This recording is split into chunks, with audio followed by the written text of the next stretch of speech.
2009 থেকে 2024 পর্যন্ত, ফেসিবাদের পতনের আগ পর্যন্ত, শুধু জুলাই আগস্টের গণবিপ্লবের আগের ঘটনাগুলো আমরা গুম খুনের শিকার হয়েছে আমাদের ডাটা অনুসারে বিভিন্ন জরিপের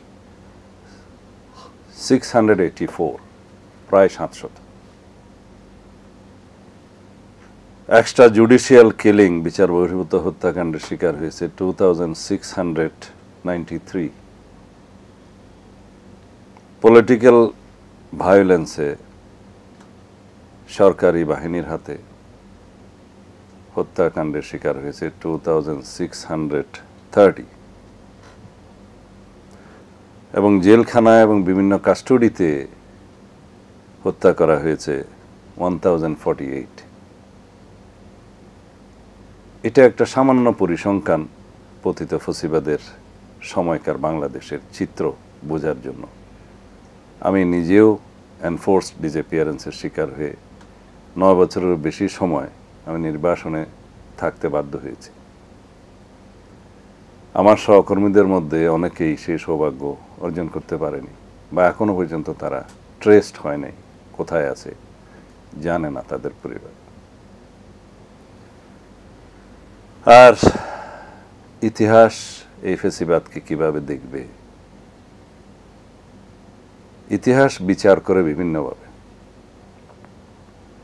যেমন 1975 সালের বাকশাল প্রবর্তনের পরে আওয়ামী লীগকে একদলীয় শাসন ব্যবস্থা প্রবর্তনের জন্য যতদিন পৃথিবী থাকবে, পৃথিবীর ইতিহাস থাকবে, একদলীয় শাসন ব্যবস্থা প্রবর্তনের জন্য বাকশালের জন্য তাদেরকে চিত্রায়িত হতে হবে। 74-এর দুর্ভিক্ষ সৃষ্টির জন্য তাদেরকে দায়ী থাকতে হবে, এবং বিচার ব্যবস্থার সর্বনাশ করার জন্য সেই বাকশালের সময় থেকে এই পর্যন্ত যা কিছু আওয়ামী এবং বাকশালী রেজিম করেছে সেটা ইতিহাসে লিপিবদ্ধ থাকবে। জনতার বিচার একরকম, জনতা, আগামী প্রজন্ম এবং স্বাধীন বাংলাদেশের ইতিহাস যতদিন মানুষ জানবে, আওয়ামী লীগকে ফেসিবাদের জন্মদাতা এবং ধারক বাহক হিসেবে জানবে, ইতিহাসের নিকৃষ্টতম স্বৈর শাসক হিসেবে জানবে। এটা জনতার বিচার।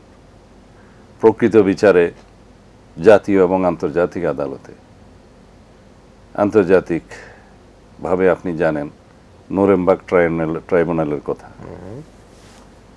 অগাস্টো পিনোচেটের কথা, এবং স্বৈর শাসক হিসেবে আপনি নরিয়াগার কথাও বলতেন, তাদের বিচার হয়েছে। পৃথিবীর নিকৃষ্টতম